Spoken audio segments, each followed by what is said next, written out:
Good evening and welcome to our top story. A high-stakes meeting unfolded at the White House today, May 6, 2025, as President Donald Trump welcomed Canadian Prime Minister Mark Carney for their first in-person encounter since Carney's recent election victory. The talks, held in the Oval Office, were dominated by simmering tensions over U.S. tariffs on Canadian goods and Trump's provocative suggestion that Canada could become America's 51st state, a notion Carney firmly rejected. Here's a detailed look at the key moments and implications of this critical summit. The meeting began with a public exchange that set the tone for the day. Trump, seated beside Carney, reiterated his controversial stance that Canada would benefit immensely from joining the United States. "I still believe that. But it takes two to tango, right?" Trump said, touting potential tax cuts and economic advantages for Canadians. He described the idea as a beautiful marriage that could unfold over time, adding, "Canada loves us and we love Canada. We'll see what happens." Carney, however, was resolute, delivering a clear message to both Trump and the cameras. "It's not for sale. It won't be for sale ever." Emphasizing Canada's sovereignty, he shifted focus to the potential for partnership, stating, "The opportunity is in what we can build together." Despite Trump's quip that "never say never," Carney held firm, later mouthing "never" to reporters, reinforcing the sentiment that propelled his Liberal Party to victory last week. Trade tensions loomed large over the discussions. The Trump administration has imposed 25% tariffs on many Canadian goods, prompting Canada to retaliate with duties on over $60 billion worth of U.S. imports, including orange juice, whiskey, and appliances. These tariffs, part of Trump's broader trade war, have strained the historically close U.S.-Canada relationship, with Canadian firms now exploring markets beyond the U.S. to mitigate economic fallout. During the meeting, Trump dismissed the possibility of lifting tariffs based on Carney's appeals, bluntly stating, "No. That's the way it is." He downplayed the need for traditional trade deals, describing his approach as flexible, and likening the U.S. to a super luxury store that sets its own terms.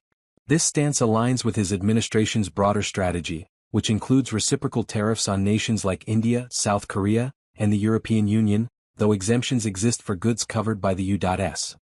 Mexico-Canada Agreement USMCA. Speaking of the USMCA, Trump cast doubt on its future relevance. Signed in 2020 to replace NAFTA, the agreement is set for review in 2026. Trump called it a transitional deal that may not be necessary, hinting at subtle changes, or even abandoning it altogether. Commerce Secretary Howard Lutnick, present at the meeting, suggested a real revisiting of the USMCA next year, raising questions about the stability of North American trade frameworks. This rhetoric has sparked concern in Canada, where the U.S. remains the top trading partner, and underscores the challenges Carney faces in navigating economic relations with an unpredictable administration. In a surprising pivot, Trump announced a significant foreign policy development during the meeting: the cessation of U.S. airstrikes against Yemen's Houthi rebels. He revealed that the Houthis had informed his administration they don't want to fight anymore, prompting an immediate end to the bombings. "They have capitulated," Trump declared, emphasizing that the group pledged to halt attacks on Red Sea shipping. Secretary of State Marco Rubio framed the decision as a victory for global trade, noting that the strikes aim to ensure freedom of navigation.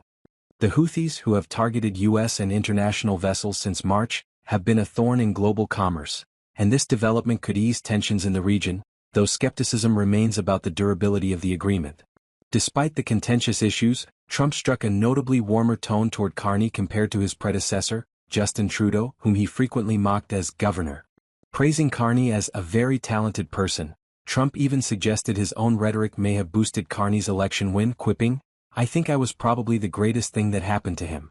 Carney's victory, fueled by an anti-Trump platform, has galvanized Canadian sentiment against annexation threats, with some citizens boycotting U.S. products and booing the American anthem at hockey games. Trump contrasted today's friendly conversation with a recent heated exchange with Ukrainian President Volodymyr Zelensky, signaling a desire to maintain cordial optics with Canada's new leader. The meeting underscores a pivotal moment for U.S.-Canada relations.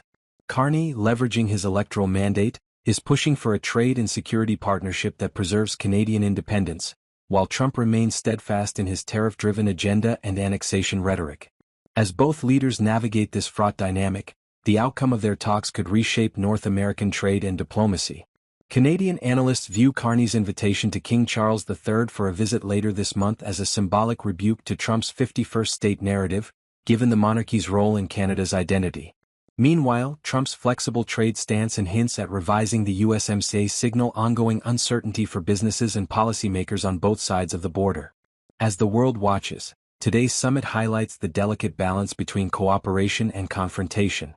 Carney's firm stance on sovereignty resonates with Canadians, while Trump's unyielding approach reflects his broader strategy of leveraging tariffs to assert U.S. dominance. With no immediate resolution on tariffs and the 51st state idea lingering, further negotiations will be crucial. For now, the U.S. and Canada remain at a crossroads, with economic and political stakes higher than ever. Stay tuned for updates as this story develops.